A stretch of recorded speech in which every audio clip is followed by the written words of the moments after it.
I think every autistic individual is different and each one can have different strengths. I think we just heard Elon Musk just announced that he's Asperger's, right, on Saturday Night Live. So I would have guessed that too.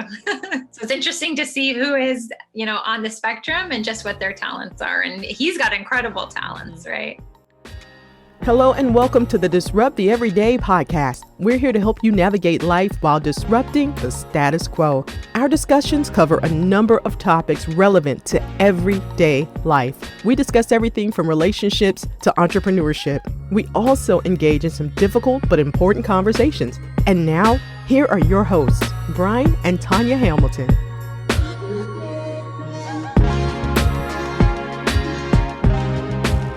Hello and welcome to episode 21 of the Disrupt the Everyday podcast.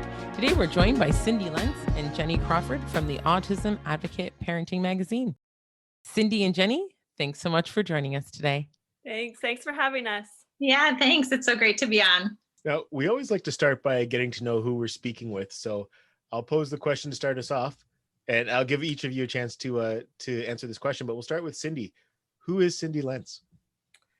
Well, thank you for asking. I am Cindy Lentz. I'm the creative director of Autism Advocate Parenting Magazine. So that means that I oversee all of the content of the magazine, and I collaborate with all of the doctors and professionals and authors that contribute to the magazine. I have a daughter with sensory issues, so I spend a lot of time trying to find supports for her and how to best help her in her life and with her challenges.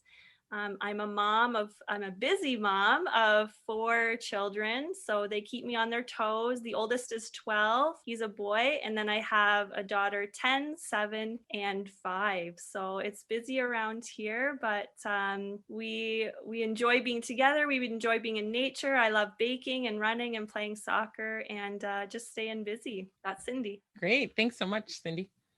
And then we'll turn over to Jenny. Who is Jenny Crawford? Sure. So I am the executive director for Autism Advocate Parenting Magazine. So what I essentially do is I oversee the entire magazine. I oversee marketing, partnerships with different organizations. I also help, and it kind of crosses over with Cindy's role a little bit, working with the editors and graphic design and just pretty much anything that I can do to help progress the magazine and get the word out there. I'm also a mom of 4 children. I have a 10-year-old boy on the spectrum. Who has absolutely changed my life and is part of the inspiration for starting this magazine. And I also have 2 neurotypical girls and a son who I just recently had. He had trisomy 18, and so I have a little boy in heaven as well. So that's a little bit about who I am. Thanks so much, Jenny. So I guess the magic number is 4 tonight because we have 4 kids as well. Oh, wow. Yeah, so similar age ranges too. So we have a 12-year-old son, 9-year-old twins, a boy and a girl, and 4 soon to be 5-year-old son. Yeah, it's busy. Yes, right? Very, very. Never a dull moment, that's for sure. That is true. And that's why we are having our conversation at 9:00 at night. Right. Oh, man. So I have to ask, did you ladies know each other before this? Yeah, so Cindy and I have been friends for a number of years. We've kind of worked on different projects together. She used to help me with researching different things when my son was younger with autism. So I've known her for quite a while. And she also watched my son, Joseph, for a bit too. Okay. So when did this magazine start? So we recently launched in October 2020, but we've been working on it for probably the last year and a half, almost 2 years. But we just recently launched. It's been going well so far. We're just kind of getting traction and getting our name out there. Okay. So, I was looking over the magazine and I love how, your mission is the primary purpose is to empower parents, help advocate, and to search out information for them, right? So I guess in so many situations, it's like you could Google and you just get overwhelmed, right? But it's nice to have that almost launching point where parents can go who are in a situation where they need your resources and it's just all right there. So that's, really helpful. I'm sure you hear that from, many parents and the feedback, right? Yeah, honestly, and that's one of the reasons why we did this magazine. Like I myself, when Joseph was diagnosed with autism, I was completely overwhelmed. And in fact, anytime you meet any new autism parent or a parent with a child with a new diagnosis, they are completely overwhelmed because you can Google and go down the rabbit hole and you can research and research and research, and you don't even really know if the information that you're getting is credible, if you're missing information, where to start, where to go. And so this magazine just kind of brings it all together. Every topic you've ever wanted to know about autism, we cover in the magazine, and we seek out the best sources for it from around the world. So you get the most credible information, but not even just credible, expert information on the topic. So now, Cindy, I'm just curious now, because Jenny talked about the expertise that you're getting for the magazine. Yeah. Where are you finding these experts? How are you sourcing them and getting people to agree to contribute content? I know just based on us doing a podcast, how challenging it can be sometimes to get those contributions. So what's been your secret to success? Yeah. So to answer your first question, when I'm looking for an expert, like there's so many people around that world that work with autism, but we really want the top experts in the field. So when I'm looking for someone who's an expert, I look at a few things. The first thing is their educational background. So any of their credentials. Are they an MD? Are they a PhD? Like what kind of educational background do they have? The other thing that I look for a lot of the times is publications. I want to know if they're a published researcher, if they have books out there. Publications really give people their credibility. So that's definitely something I look for. But there's so many other things. Do they present at conferences nationally, internationally? How many kids at their clinic do they see each year? Do they have children of their own on the spectrum? That's very important to me as well. And kind of when you put all of those pieces together, then you can kind of get a pretty good idea if they're an expert. Now, to answer your second question, how do we get them to contribute? I feel honestly that when we reach out to a lot of these experts, they are so willing to share their information with other people. Like it has honestly just made my heart so happy that they've dedicated their lives and their careers to finding more information and helping autism families and helping people with their challenges. Most of the time, they are just willing to help. They want to get their message out there. It's been really rewarding and really nice to see. That's great. So speaking on that then, because you have professionals that aren't just Canadian, what's your reach for the magazine? Like what countries do we pull from? Yeah. A lot from the United States. A lot of the research in autism is from the US, but we have contributors from Australia, England, the Netherlands, from Zimbabwe. We really want to get an idea from around the world of what people are dealing with. And I mean, Canada's not everything and the US isn't everything. There are some really great experts from around the world, and we want to reach them and we want to bring them into our magazine so everybody has access to them. Right. And it's a digital magazine, correct? That's right. Yeah, Yep. because everything I'd seen was online. But so the reach for the actual magazine, it's going to all those places then, right? Oh, yeah. Jenny actually can talk a little bit about this. We have some projects on the go to reach more people around the world. Yeah.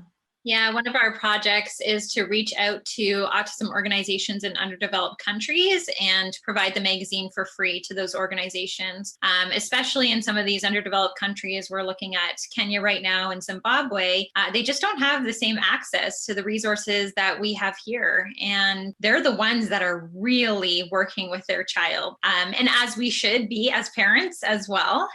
But really, that's their only resource out there. And so we want to make sure that we are getting information out there from the best experts so that they can implement those things in the home. And that's one thing that you notice with the magazine when you start to read, that it's all action-based. It's how you can take action either with your support team or yourself as a parent with your child in the home. So we're really excited about that project. And we've got a number of organizations that we're speaking to right now that are very, very eager to have the magazine go out to their community in that area. That's great. Now, I love that you say that, because one of the notes that I had jotted down after looking through the March edition was that I just put practical. That's on the top of my paper here. So Yeah. I looked at, for example, the article about transitioning to adulthood, right? And that doctor, I didn't write her name down, but what she was writing, or what she wrote about, was just all the steps, like you should be having these conversations at around age 10, 11, right? Just like we would with our children. And then at the end of the article was that checklist that parents have that, they can print off, and it can be right there for them to say, okay, this is what I can go through. So again, you don't have to Google, you don't have to look, it's literally right there. So, I appreciated that just from looking through the magazine.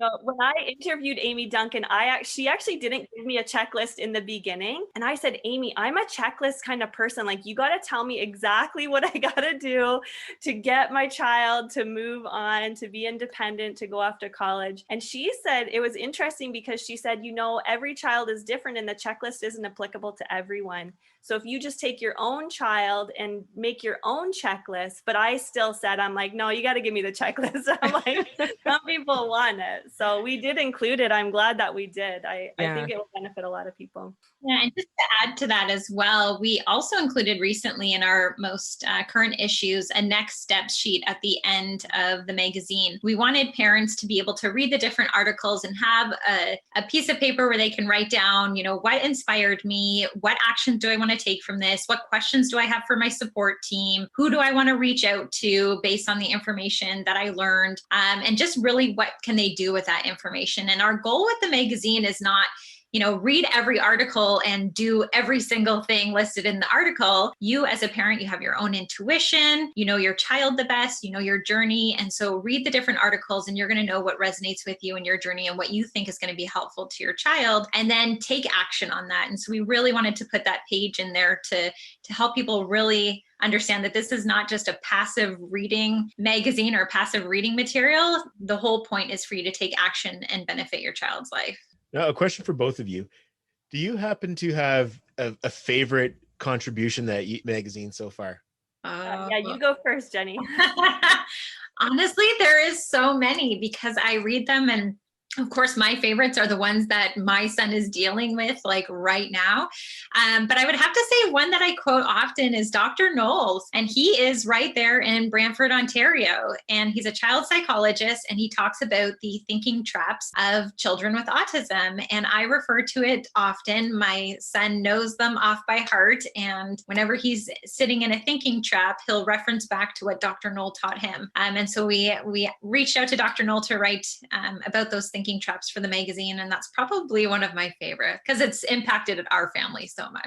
I have tons of favorite ones. So as part of my job, I get to interview a lot of the authors and then ghostwrite for them. So one of my very first interviews was Robert Bernstein, and just about how we can integrate our children into a neurotypical world. And typically I set aside like 30 minutes or 45 minutes for an interview. And Robert Bernstein, he talked for 3.5 hours. And it was just like story after story after story. And I was just like sucked it all in. I was just sitting there and listening to him. He had so much insight and so much wisdom. He has worked with so many children on the spectrum for sure. It was one of my favorite conversations, which ended up being one of my favorite articles. Dr. Tom O'Brien for sure too. He wrote a really good article about the microbiome and the gluten-free, casein-free diet. But I have just so many favorite ones. I couldn't just pick one, but those are probably my top two. And for you, I was just going to say, Cindy, it's like having your own personal seminar conference, right? Yeah. I learned so much. It's amazing. And some of the ideas that the authors give to us, you just look at it and you're like, that makes so much sense. It's amazing that it makes so much sense. And you get really excited, like you can feel it. You get really excited to share it with everyone. You want everyone to read it and to understand it, right? So I wanted to talk more about what your magazine focuses on. So I saw there were 4 key areas that you ladies focus on. Can you share that with us? Sure. So the first area that we cover is expert advice. So articles from the top doctors, researchers, and professionals from literally around the world. We also have current autism research, which Cindy can talk more about. She is excellent at it. She searches out current research, and then she picks out key articles that would be applicable to the parent population. She summarizes it, and then we send it to the researchers for review. And I'm going to brag about Cindy here, but the researchers, a lot of them respond and say that our review has been the most accurate review of their research than any other publication. So Cindy has a great science background and does a great job at that.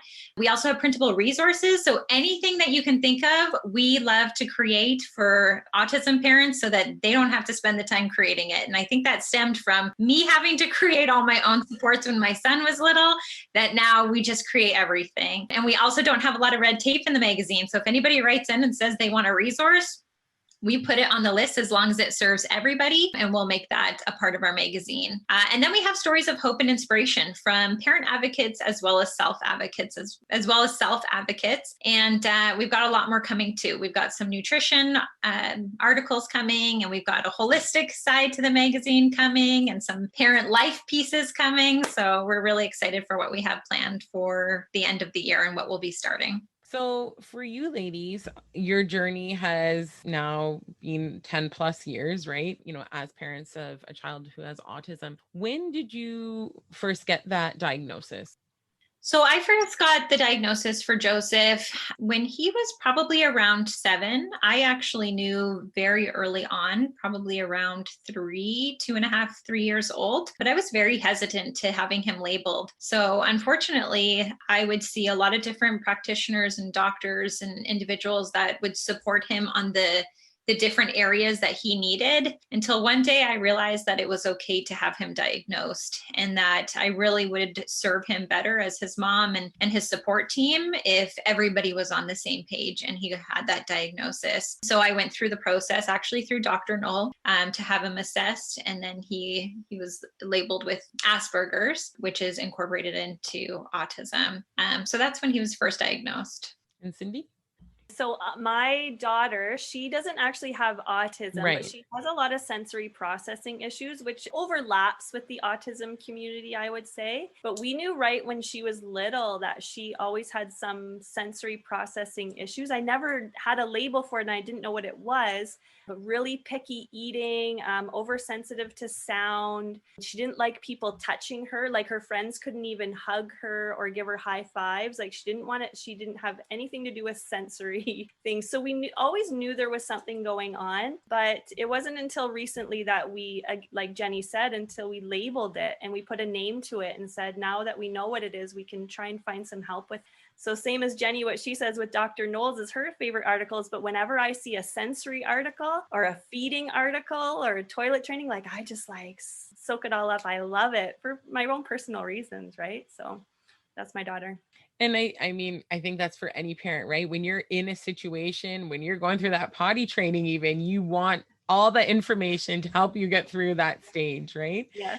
And, I'm sure, like you said, Jenny, especially as a first-time mom, you see something, but then to move forward, to actually go and, potentially get a diagnosis, right? I think, even when I was working at Children's Aid, you would see people didn't necessarily want to go that next step, even though when you would talk to them, they would say, I knew something was going on, something was maybe different, however they would describe it, right? But it's just almost that confirmation. But then also to know after the diagnosis came that there's, so many resources, now even more with the magazine for people, right? But it's not the end per se, right? Mm-hmm.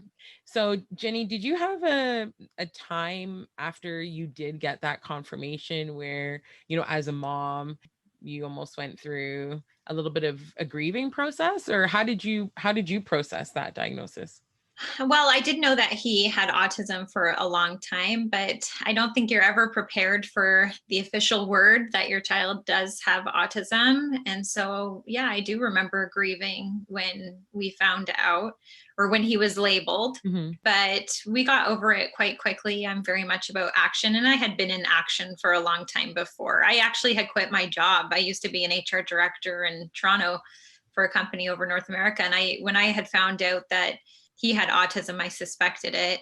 I quit my job and made it my job to stay at home with him and work with him a lot. So I was very used to action. But again, when you first get that diagnosis, it is a little bit of a shock because you're like, actually, this is real. It's not just, what I've been thinking and helping my son with all along. And you see that with a lot of new parents with a child on the spectrum. I remember my friend reached out to me and her son was just diagnosed and she was really distraught about it. And in fact, actually that weekend, a group of us girls were heading out to the Milestones Autism Conference in Ohio. And so I invited her to come. It might have been a little bit early because he was just diagnosed. So it was really actually hard for her to be at that conference and to learn so much when she had just gone through that process. So I really identify with a lot of parents just receiving that for the first time because it can be quite tough. Now, in terms of, I'm just curious if there's anything that you, and I guess maybe I should kind of give some context here before I pose the question, but just knowing an individual, an adult with Asperger's, one thing I've known about him, and I didn't know, he actually told me that this was the case. He's someone who's super focused. So he's been able to channel it. And I'm sure it affects different people differently. And he's been very successful just in his career. He's really young. He's been successful investing money, extremely successful, actually. Is there anything that you kind of notice as a strength that maybe wouldn't be something that you would see if it wasn't for the diagnosis? Yeah, I think every autistic child is very different or individual.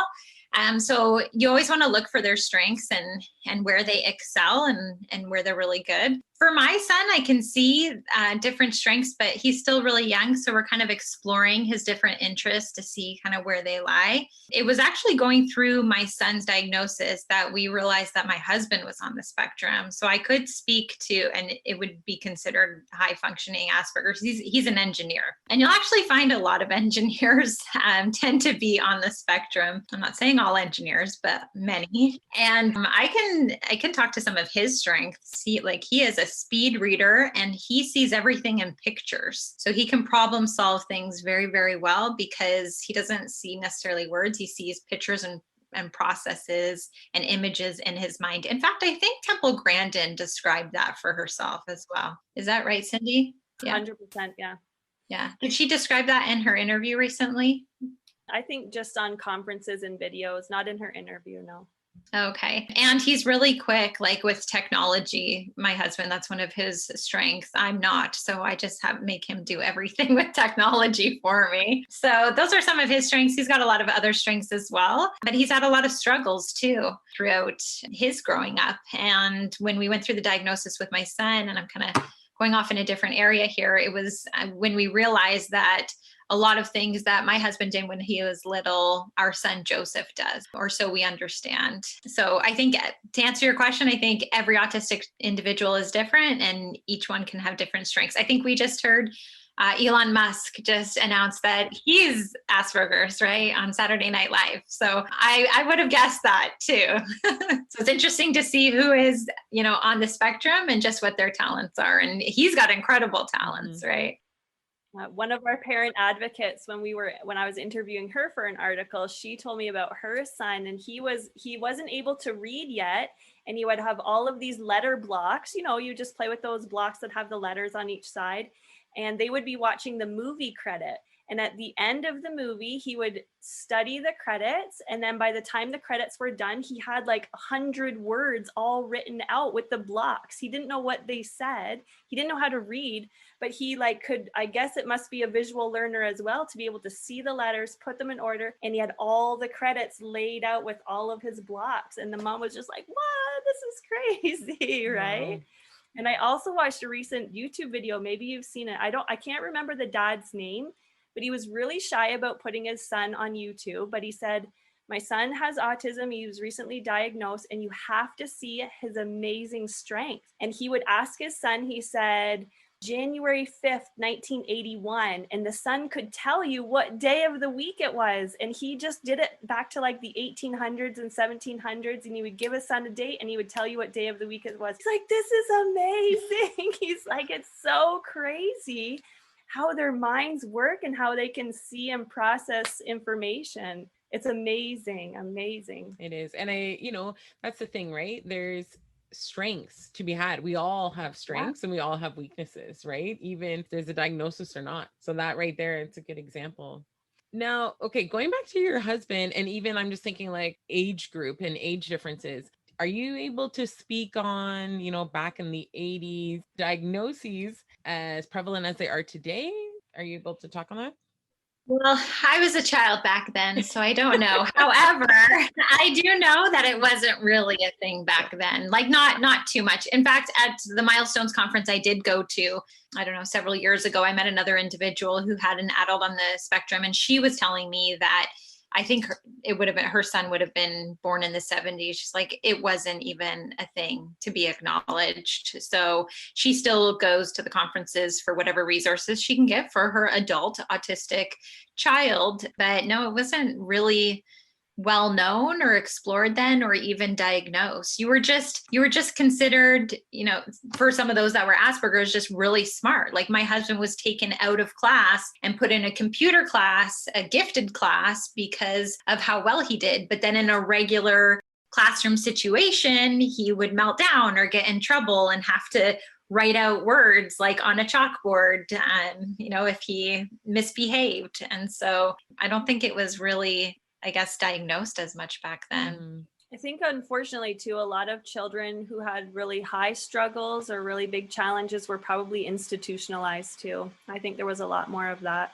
Yeah, I think it's almost like if you had Asperger's or what's considered higher functioning autism, which we don't like to use that label anymore, but you would probably be put in more of a gifted capacity. And then those that maybe were nonverbal or had a lot of struggles, like Cindy said, might have been institutionalized or put into special classes. So I'm not really sure that they knew the full extent of autism back then. You just led me to think of something else. So the school piece, do you ladies talk about that in the magazine and just different resources, I guess, that parents can look at when dealing with the school boards? Yeah. So I'll let Cindy answer this question, actually, because she deals with the authors of the school pieces. Yeah, a couple of the really big ones that we've had relate to IEPs. So when your child has autism, generally you have some kind of specialized education, and it requires you to create an IEP or an individual education program for your child. And these programs, I think it's so hard for parents. It can be really big struggle, really overwhelming for you to learn the lingo of the education system, to learn the process, and you're just kind of thrown in there. So we've had some really big authors. Catherine Witcher just wrote for us, and Mary Jo O'Neill on IEPs, on just how to create a successful IEP, how to get your child integrated into the school system, how to advocate for your children at school. Really valuable advice for that. And then there's a couple of other articles too on homeschooling, on how to teach your children from home, on successful methods there, and how to integrate into the classroom, how to get your children prepared to be in the classroom, some strategies that they can have to be more successful. So definitely that's a big focus for us, because that's a hard thing for parents to juggle the school system and to advocate for your child and finding common ground with teachers and administrators. That's a really big challenge for a lot of families. And not only that, remote learning as well. Now that we're in kind of the COVID area, we had an article on that, which I thought was pretty impressive. I just thought of that because, I have a few friends who are teachers, and, one was saying the other day, like, I worry so much about one of the students in my class who is autistic, nonverbal. And it's like, what's happening with that child, right? Who knows? Maybe there's other siblings in the house and parents are overwhelmed with just dealing with them in remote learning, right? So there's so many other aspects to it. So that's really great that you guys cover that part with the academic piece, because it can be overwhelming. For sure. Yeah, I'm sure it can be overwhelming in the best of scenarios, especially if you have a larger family and you still have to work and everything and try to juggle the online stuff. Yeah, there's a ton of challenges there. Actually, I have a question for you, Jenny. Going back to, when you realized that Joseph, that there was something that you suspected that maybe he did have autism. You said it was around the time he was 2.5, 3 years old. Knowing what you know now, it being, several years later, if you could go back and give yourself some advice, what would you tell yourself, when he was 2.5 years old? I would probably go back and tell myself that it's okay to have a diagnosis and to bring everybody in on the same page, and it would be in his best interest. I don't think I would change quitting my job and working with him. That was like the biggest thing that helped him progress, in my belief. I would tell myself to give myself more grace, because I put a lot of pressure on myself, especially because you go to those early year centers and you get the milestones and you see where your child's supposed to be at and where they're not at, and then you want to make sure they're getting there. And so I was kind of creating activities to help him reach those milestones, and I put a lot of pressure on myself and would spend all day playing with him and all night researching into autism. So I'd probably give myself some more grace and just tell myself that it's going to be okay. Things are going to get better, and that I can help him and work with him in his behaviors to help him have a successful life, and just to really believe in myself and to believe in him. And yeah, I would say just not to put so much pressure on myself, and to really enjoy the journey, like really enjoy every moment with him. And I really tried to do that, especially when he was younger, definitely now. But there were times where my desire to help him progress got in the way of enjoying the moment. So that's probably what I would go back and give advice to myself. Awesome. Now, and kind of for both of you, in speaking about the journey, I actually want to kind of shift focus and talk about the magazine a little bit more. What was that whole process? You two coming together and deciding that you were going to take on this endeavor, get it online. Can you kind of fill us in on that, some of the behind the scenes stuff? Sure. So when Joseph was little, I used to reach out to Cindy to try to research as much as possible things for me in regards to autism that I wanted to know that I didn't have time for, like working with my son a lot. And then in order to be able to stay at home with my son, I had to kind of work on the side at home later on in the evenings. And so I just really didn't have a second to spare. So Cindy was incredible at that. And so it was very easy to reach out to Cindy and talk more about this magazine. And she was well versed with autism, and she has a science background as well. So she was perfect for it, and for a partnership for us to work together. I also was in contact with other parent advocates that were interested in the same things that I was, which was, who are the best experts out there and what information can we learn from them? Besides our local information or resources we get for occupational therapy, for some people it's ABA, speech therapy and things like that. I want to know what the best doctors in the world have to say, because my son deserves the best. And unfortunately, I can't fly around the world and go ask them all my questions and take all my time doing that, or their time. We thought that the magazine would be a best way to gain that information and insight, and then make it available to the parent population. And so I wouldn't have been able to take on something like this early on with Joseph. It wasn't until I worked with him for a number of years, and it was something that was in the back of my mind, thinking, I just wish there was a resource out there that I could just pick up and just get the information that I need. And so now that, Joseph's thriving, he's doing very, very well. I was able to kind of take this on, and there's a whole kind of group of us. We've got a parent advocate advisory board with a number of parents. There's grandparents. They all have a child on the spectrum or on the spectrum themselves. We have, Cindy, who is our creative director. We have editors, we have graphic designers, and a lot of people are volunteer with this magazine. And we really just try to get that information out to help parents. So it really kind of started from a selfish desire of wanting to know all this information, but then of course you're going to share it with the rest of the parent population so that they can benefit as well. And I always kind of relate it to, if there's something, so I worked in human resources, and in a benefits package, there's something called best doctors. So for example, if you were to get a terminal disease, if you were to get cancer or something like that, if you have a benefits package that has a best doctors clause in it, you can have the best doctors in the world review your case. And that was always kind of in the back of my mind that yeah, if anything were to happen to me or my family, or we went through, a medical issue or had something that we needed help with, I would search out the best people in the world. Why not? Of course you want that for yourself, for your family. And so that was always in the back of my mind with my son. Why would I just only rely on local resources? I want to know who the doctor is that specializes in genetics and sees 3,500 autistic kids a year rather than the local pediatrician that sees, a couple autistic kids a year. I want to know what they have to say and what insight they have that can directly affect my son. And there's a lot of parents that are like that and who are active and engaged parents that want that information so that they can go home and do the necessary things or implement the necessary things to help their child. So that's a little bit of the behind the scenes of how it got started.